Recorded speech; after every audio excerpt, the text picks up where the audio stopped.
वक्रतुंड महाकाय सूर्यकोटि समप्रभ निर्विघ्नं कुरु मे देव सर्वकार्येषु सर्वदा। वक्रतुंड महाकाय सूर्यकोटि समप्रभ निर्विघ्नं कुरु मे देव सर्वकार्येषु सर्वदा। आज मैं आपको आगे का महात्म्य सुनाने जा रही हूँ। इस महात्म्य में हम सुनेंगे कि श्री नर नारायण को तप से टिकाने में इंद्र की असफलता, इंद्र के द्वारा कामदेव एवं वसंत का अप्सराओं सहित वहां भेजना और नारायण के द्वारा उर्वशी आदि की उत्पत्ति और नारायण के साथ अप्सराओं का संवाद का वर्णन आता है। धर्म ब्रह्मा के पुत्र कहे जाते हैं। ब्रह्मा के हृदय से उनकी उत्पत्ति हुई थी। सत्य धर्म का पालन करने वाले धर्म ब्राह्मण रूप से विराजते हैं। उनके द्वारा वैदिक धर्म का निरंतर पालन होता है। धर्मात्मा धर्म ने दक्ष प्रजापति की 10 कन्याओं से अपना विवाह किया। विवाह संस्कार के समय जितने नियम ग्रहण किए जाते हैं उन सब का पालन किया गया। फिर वे गृहस्थ जीवन व्यतीत होने लगा। फिर सत्यव्रतियों में श्रेष्ठ धर्म ने उन कन्याओं से बहुत से पुत्र उत्पन्न हुए। उन पुत्रों के नाम हरि, कृष्ण, नर, नारायण रखे गए। हरि और कृष्ण के द्वारा निरंतर योगाभ्यास चालू रहा। नर और नारायण हिमालय पर्वत पर चले गए और बद्री का आश्रम नामक पवित्र स्थान में तपस्या करने लगे। वे प्राचीन मुनिवर नर नारायण तपस्वियों में सबसे प्रधान गिने जाने लगे। गंगा के तट पर रहकर ब्रह्म चिंतन करने लगे। भगवान श्री हरि के अंश अवतार उन नर नारायण नामक दोनों ऋषियों ने वहां रहकर 1000 वर्ष तक तप किया। उनके तप से तेज से चराचर सहित संपूर्ण जगत संतप्त हो उठा। फिर तो इंद्र के मन में नर और नारायण के प्रति डाह उत्पन्न हो गया। वे चिंता में घिर गए और सोचने लगे कि अब मुझे क्या करना चाहिए। ये धर्म नंदन नर नारायण बड़े ही तपस्वी और ध्यान परायण हैं। इन्हें सिद्धि प्राप्त हो चुकी है। अब ये अवश्य मेरे आसन को मुझसे छीन लेंगे।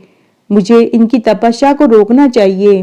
ऐसा विचार करके ऐरावत हाथी पर सवार होकर नर नारायण के तपस्या में विघ्न डालने के लिए गंधमादन पर्वत पर पहुंच गए, जहां पर नर और नारायण विराजमान थे।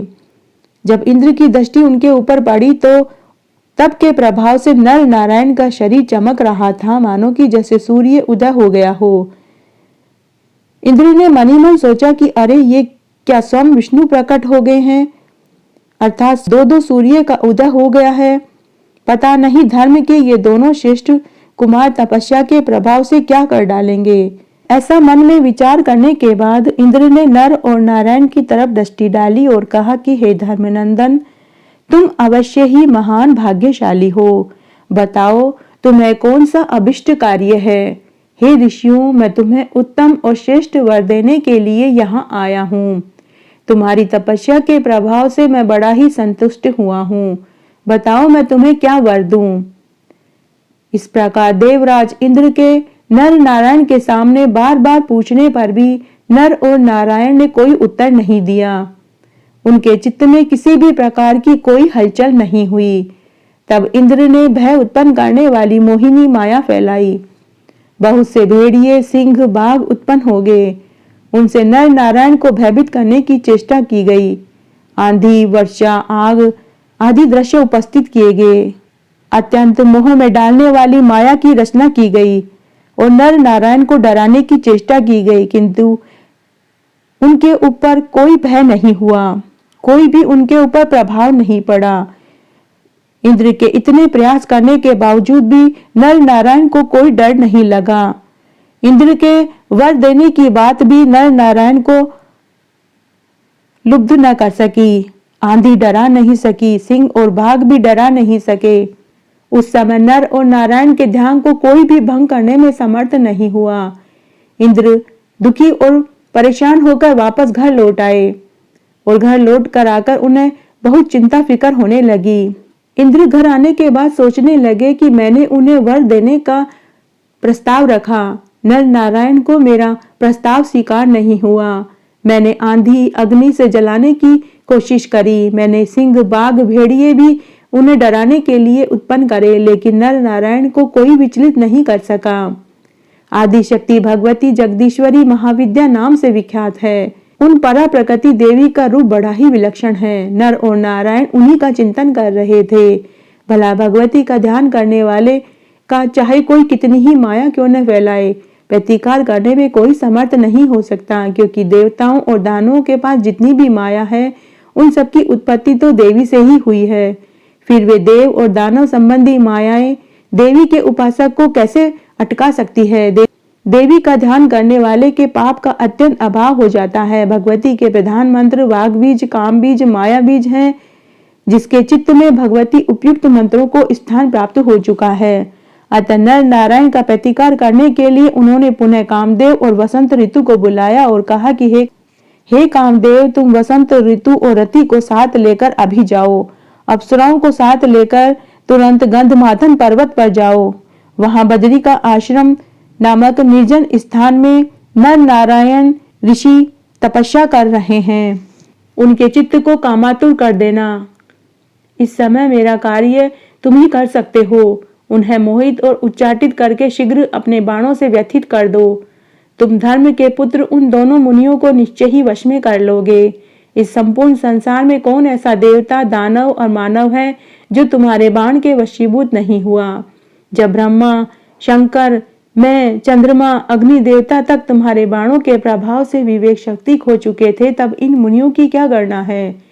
अप्सराओं का झुंड तुम्हारी सहायता करेगा। मैं तुम्हें अभिलक्षित वस्तु देने के लिए तैयार हूँ। मैंने उन तपस्वियों को वर देने की बात करके उन्हें लुभाने की चेष्टा करी। मैंने उन्हें अग्नि, हवा, वायु से डराया। मैंने बाघ और सिंह और भेड़िए से भी डराया, परंतु वे शांत बैठे रहे। वे हिले डुले तक नहीं। मेरा सारा प्रयास विफल चला गया। इंद्र का वचन सुनकर कामदेव बोले कि हे इंद्रदेव, इस अवसर पर मैं आपका अभिष्ट कार्य सिद्ध करूंगा।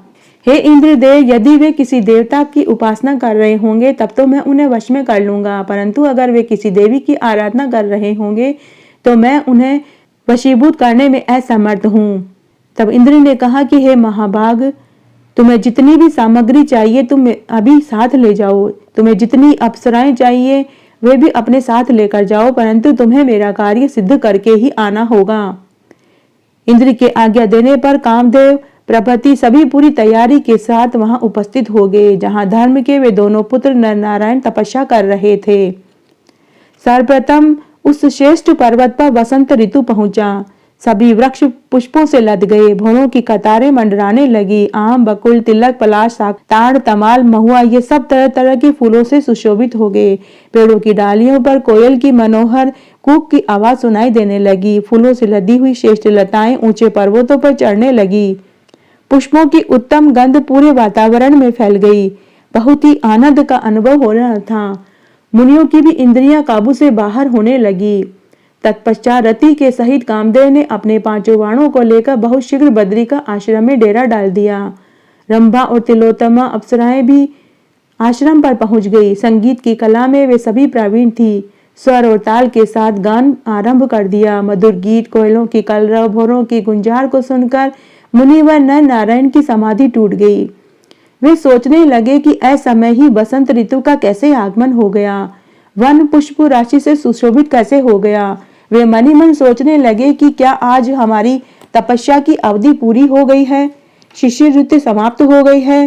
काल की गति में नियम का उल्लंघन हो जाए यह तो हो ही नहीं सकता। फिर नारायण नर से कहने लगे, भाई देखो, ये वृक्ष फूलों से लदे अत्यंत शोभा पा रहे हैं। सर्वत्र कोयलों की मीठी आवाज सुनाई दे रही है। झुंड के झुंड भौरे इन वृक्षों के ऊपर हैं। मुझे आश्चर्य तो यह है कि समय प्राप्त हुए बिना इन सब का आगमन कैसे हो गया।